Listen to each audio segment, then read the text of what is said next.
So the community between 85 and 92 pretty much didn't have an Indian center. In 1992, I had already left. I had resigned in the late 80s, and I was asked to come back and help out with starting a new Indian center.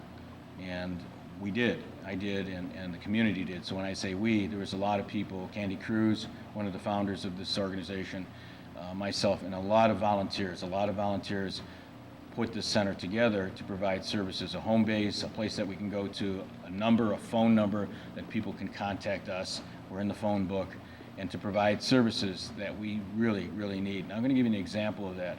We have 85% type 2 diabetes in our community. It's epidemic. 85%. Our life expectancy is 49 years of age, according to the U.S. Census. Yes? Are 85% of all the people in your community? National, yeah. 85%. We have the highest rate of teenage suicides on and off reservations. The highest rate. Our children just give up, especially on reservations. Again, third world countries, they just give up. They just give up. We have an extreme high rate of unemployment, and we have a high rate of school dropouts here. We have, on a national level, less than 2% of Native Americans have been able to take advantage of the educational system and pursue their college career and their profession. 2%. So it's really small. We're trying, one of our programs that we have that we're going to continue this summer, as a matter of fact, is tutoring. And you may think tutoring is something for the winter, but in order to excel these children, in order to keep them interested and keep them involved, we have continued the tutoring, and especially because we did a count with the young people, with the community, and everybody was interested in having us continue. Now, our assistant director is Tony LaGrange, who works roughly 50 to 60 hours a week. He's my age. He's 60 years old, 59, and he is also working on his PhD. He's a PhD candidate right now for education. So he's a real asset for our community, and has worked very hard with this organization voluntarily before we were even able to pay him. Our grants will be running out soon, which is just kind of scary for us, because that pays our rent, $650 a month, pays our phone bill, just the overhead, and with the federal cuts that we're experiencing now, and they're going to continue, it's going to be the private sector or developing some type of going into the private sector and developing some kind of profit-making business that could fund ourselves. And ideally, that's what we would like to do. We'd like to have, to provide jobs for the community. We would like to become self-sufficient. The first step that we've taken, and most of you have seen our newspapers, I have some more over there if you haven't, is to come out with a newspaper. One, because I noticed that in the curriculums of the school system, for example, they don't include Native Americans. Rarely do you read about Native Americans. Rarely. Number two, in the colleges, I teach at Oberlin College, Native American history. Rarely. They don't have any programs, actually. And most of my students, this is going on my second year. Most of the students there, and to include Native students, didn't have any information or knowledge about Native Americans, even their own identity, which is terrible. Cleveland is an exceptional city in terms of diversification. You have 100 and some odd different groups here in Cleveland, and every one of these groups tries to hang on to their identity. I was brought up Polish. I used to speak Polish when I was a kid. I lived with a Polish family named Kukla, K-U-K-L-A. I did everything, made kiełbaski, kiszka, chanina, polka. I could polka. As a matter of fact, when I got married, we polkaed, and everybody thought I was crazy because I wanted to polka for my mother. My mother passed on. But I remember the strong cultural ties that the Polish people had. It was exceptional. I mean, they were family. When they got together, it was family. Even for a funeral, it was a joyous occasion, which it should be, because you're going to the spirit world. You're going to see the Creator. You're going to see God. But I was amazed by it. And having lived in orphanages in my younger life, all my life, not all my life, but all my young life, it was a very new experience for me to see that and to experience it. And finding our community in the late 60s, I was actually going to community college when I found out that there was in fact an Indian population. I didn't know there was any Indians here. I lived in the suburbs, and rarely did I come into Cleveland, and I just happened to meet somebody that invited me to a party, and I went to this party, and lo and behold, there's all kinds of Indians there. There's a bunch of Indians.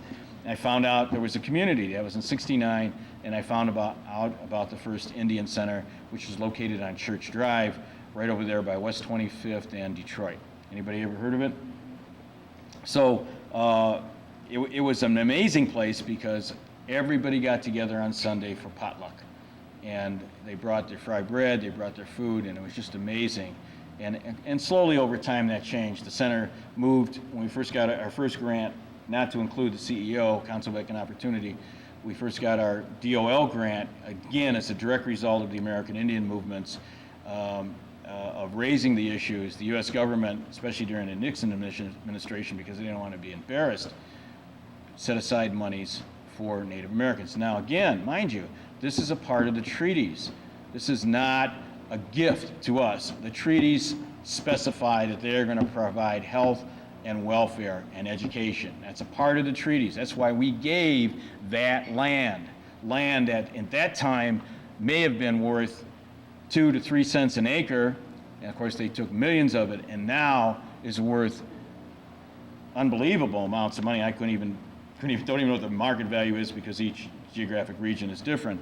And the point of that is that when we do win litigation or win lawsuits concerning land, we only receive the base amount of that land at the time it was taken. So if it was taken in 1883 and worth 2 or 3 cents an acre, that's what we receive plus interest.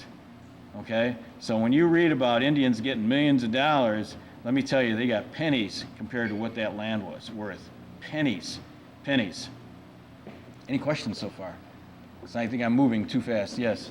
Yeah, and we go back on the relocation issue. Families were relocated here, and were children alone relocated here? No, they came with families. It was strictly families. Some children, like Russ was a late teenager, a young man, and he stayed.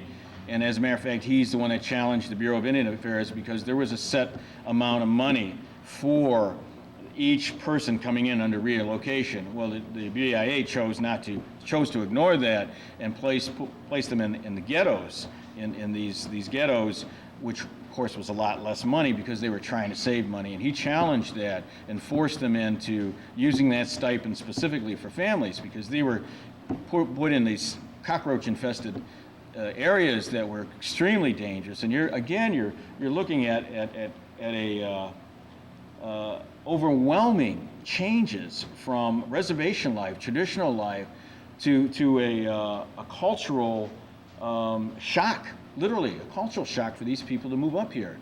And to witness, now Cleveland's kind of a tough city, and it was a tough city when I was a young man. You know, I remember the riots over there on Huff Avenue and East 55th. It was a tough city. And these people were put on all these different areas, West 25th, 55th, further on down in these projects, and believe me, that was a culture shock for them. So, yes? Did you say that a lot of reservations were closed during that period? No, they were never closed. What the idea was to get them, to empty them so that the U.S. government would actually take the property. And then they would use that property for the natural resources, but it never happened. It was, I mean, you have to look at the history of the American, and there's not enough time to talk about it, but you have to look at the American Indian history. There's a really good book I'd recommend called The American Indian Holocaust, or read any books by Divine DeLorean or Ward Churchill. These are exceptional books that talk about the history, not only, and most importantly, the footnotes aren't footnotes that he chose to write. These are mostly military footnotes.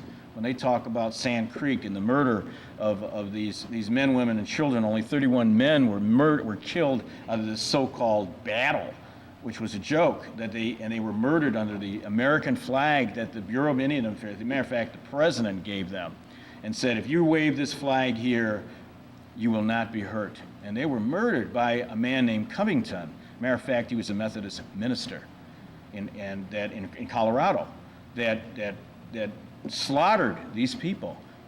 Okay, so the history is quite graphic and quite vivid, and when I first, matter of fact, for years I wouldn't read the Bury My Heart at Wounded Knee, and I'll tell you what, that book is very low key compared to what is coming out, what has been published recently, I would say in the last 10, 15 years, that really, through the footnotes, that really gives you a clear picture of what they've done to Native Americans. And and all we ask, and we've always honored our treaties, always honored our treaties. That's historical, that's history. The U.S. government never honored our treaties. And I'm already getting away from what I wanted to talk about. There's so much, I could go on and on and on, there's so much.